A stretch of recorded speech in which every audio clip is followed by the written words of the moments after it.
Syekh Abdul Qadir Al-Jailani.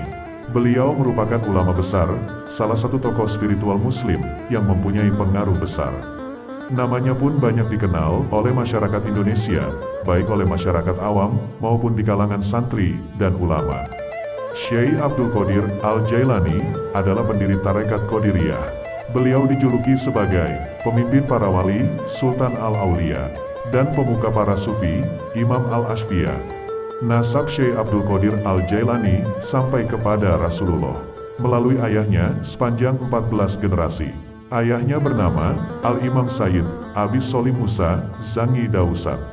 Dia adalah seorang ulama fuqaha ternama pada mazhab Hambali, dan garis silsilah keluarganya berujung pada Hasan bin Abi Thalib, menantu Rasulullah Shallallahu Alaihi Wasallam, dan melalui ibunya sepanjang 12 generasi yang bernama Ummul Khair Fatimah binti Abdullah Al-Samai Al-Husaini.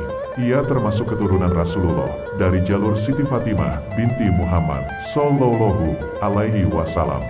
Karena itu, ia diberi gelar pula dengan nama Sayyid. Syekh Abdul Qadir Al-Jailani memang termasyhur sebagai seorang Sunatul Aulia, penghulu para wali Allah, yang banyak memiliki karomah, bahkan sejak sebelum ia lahir ketika masih dalam kandungan. Ibunya bermimpi bertemu Rasulullah Shallallahu Alaihi Wasallam bersama sejumlah sahabat, para mujahidin, dan para wali.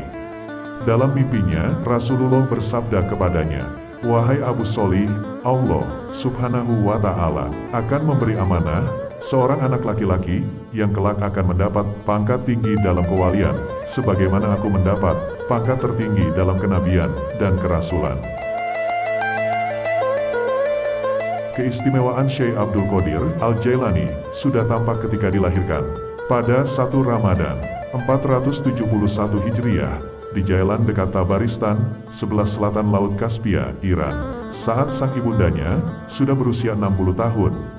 Setelah dilahirkan, Syekh Abdul Qadir Al-Jailani tak pernah menyusui kepada ibunya pada siang hari di bulan Ramadan. Sang bayi baru menangis, minta disusui saat matahari tenggelam di ufuk barat, yang menandakan datangnya waktu maghrib.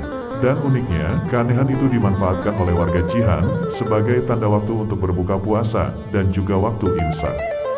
Di samping itu, Syekh Abdul Qadir Al-Jailani juga dikenal sebagai alim dan wara.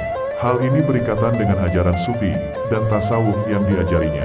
Ia suka tirakat, melakukan riyadoh, dan mujahadah melawan hawa nafsu.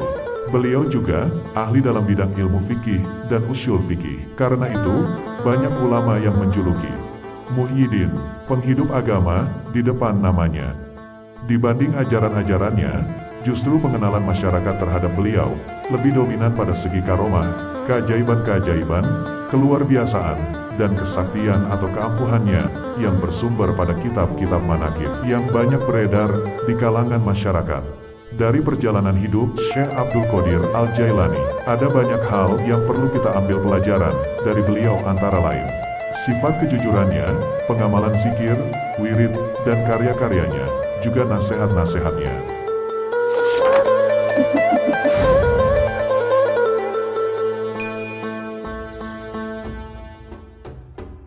Aku lebih menghargai orang yang beradab daripada berilmu. Kalau hanya berilmu, iblis pun lebih tinggi ilmunya daripada manusia. Kefakiran adalah tidak punya sesuatu yang dibutuhkan. Dan jika tidak membutuhkan sesuatu, maka dinamakan kaya. Jika kamu mengerti makna suatu kefakiran, maka semua yang ada selain Allah adalah fakir karena membutuhkan sesuatu. Dan hanya Allah sendiri yang kaya, karena Allah Subhanahu wa Ta'ala tidak membutuhkan sesuatu pertolongan dari makhluk siapapun. Semua yang ada, tentu ada yang mengadakan. Adapun yang mengadakan itu, dialah Allah Ta'ala. Jagalah nikmat itu dengan bersyukur. Terimalah perintahnya dengan membuka telinga. Terimalah kesulitan dengan kesabaran. Dan kemudahan dengan syukur. Karena demikianlah keadaan orang-orang terdahulu, seperti para rasul dan orang solih. Mereka selalu bersyukur terhadap nikmat yang diberikan kepadanya, dan mereka selalu bersabar atas musibah dan kesulitan yang sedang menimpa dirinya. Apabila kamu tidak sabar, tatkala tertimpa suatu penyakit dan musibah, dan juga tidak bersyukur, tatkala memperoleh kenikmatan, berarti kamu bukan seorang mukmin sejati. Di antara kebenaran Islam seseorang adalah terletak dalam kepasrahan jiwanya. Iman itu ada dua bagian, sebagian berisi sabar dan sebagian berisi syukur. Al-Hadis. Wahai hamba Allah, terkadang Allah Ta'ala menjelaskan hukuman di dunia ini dengan memberikan ujian dan cobaan yang berbagai bentuk, seperti cobaan jasmani dan rohani yang berupa penyakit, kecelakaan, sakit, gelisah, duka cita, rasa tidak aman, kehilangan harta kekayaan, kebakaran, dicuri orang, dan kematian. Ujian dan cobaan yang menimpa manusia itu ada dua penyebab, yaitu 1. Disebabkan kedurhakaan terhadap Allah oleh manusia itu sendiri, sebagai balasan untuk menghapus dosa kedurhakaannya itu sendiri, dan agar manusia menjadi sadar atas kedurhakaannya itu. 2. Karena takdir Allah sendiri untuk menguji hambanya, dan kelak di akhirat akan diganti dengan rahmat dan keridoannya, kalau yang diuji itu bersabar dan tawakal kepadanya. Ingatlah bahwa menuruti hawa nafsu itu akan menghalangi orang melakukan kebenaran, dan panjang angan-angan itu menjadikan orang lupa akhirat dan lupa Allah Subhanahu wa Ta'ala. Sesungguhnya, yang aku takutkan kepadamu ada dua macam, mengikuti hawa nafsu dan panjang angan-angan. Al-Hadis. Janganlah kamu berbicara berlebih-lebihan, karena bahayanya banyak bicara adalah kedustaan. Orang yang banyak bicaranya itu, banyak pula dustanya. Barang siapa beriman kepada Allah Subhanahu wa Ta'ala dan hari akhir, maka hendaklah ia berbicara yang baik atau diam. Al-Hadis. Janganlah kamu menyebut-nyebut kebaikan yang pernah kamu berikan kepada seseorang, karena yang demikian itu dapat menghilangkan pahalamu. Jika ada orang yang berbuat kebaikan kepadamu, sedang kamu tak dapat membalasnya, maka pujilah dia dan sebut-sebutlah. Berterima kasihlah kepada orang lain atas kebaikan mereka kepadamu, dan balaslah kebaikannya itu jika kamu mampu. Kasihanilah orang lain, niscaya Allah Subhanahu wa Ta'ala mengasihani kamu. Jika kamu tidak mengasihi orang lain, maka Allah Subhanahu wa Ta'ala tidak akan mengasihimu.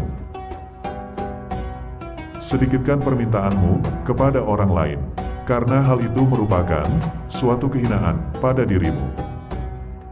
Sabda Nabi, tiadalah Allah Subhanahu wa Ta'ala memberi suatu nikmat kepada seseorang, lalu ia mengucapkan Alhamdulillah, melainkan sikap dan ucapan yang demikian itu lebih besar daripada nikmat itu sendiri, meski sebesar apapun nikmat itu. Hendaklah kamu suka mentaati Allah Subhanahu wa Ta'ala. Niscaya Allah Subhanahu wa Ta'ala akan mencintaimu dan menjadikan makhluknya cinta kepadamu. Wahai hamba Allah, jauhkanlah dirimu dari orang yang kotor mulut. Janganlah kamu duduk dengan orang-orang yang lemah akhlaknya. Dari Ibnu Mas'ud, nilailah manusia itu dengan teman-temannya, karena seseorang itu hanya berteman dengan orang yang seperti dirinya. Janganlah kamu bertengkar dengan seseorang, sekalipun kamu benar. Jika kamu hendak melakukan sesuatu dari urusan dunia, maka pikirkanlah akibatnya. Wahai hamba Allah, terimalah permintaan maaf orang yang meminta maaf kepadamu, dan tariklah apa yang kamu benci. Sabda Nabi, barang siapa meminta maaf kepada saudaranya sesama muslim, lantas dia yang dimintai maaf tidak menerimanya, maka dia berdosa sebagai orang yang berbuat jahat. Al-Hadis. Wahai hamba Allah, sambunglah orang yang memutuskan hubungan denganmu. Maafkanlah orang. Apabila hal tersebut telah jelas bagimu, maka kamu tidak perlu bangga dengan pujian dan tidak cemas dengan adanya celaan. Orang-orang yang beriman itu tetap bertahan dari cobaan dan ujian Allah Subhanahu wa Ta'ala.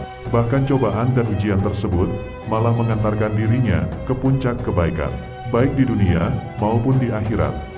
Dalam menghadapi cobaan dan ujian tersebut adalah menerima dan sabar dalam menghadapinya tanpa mengadu kepada orang lain atau meminta bantuan pada selain Allah Subhanahu wa Ta'ala.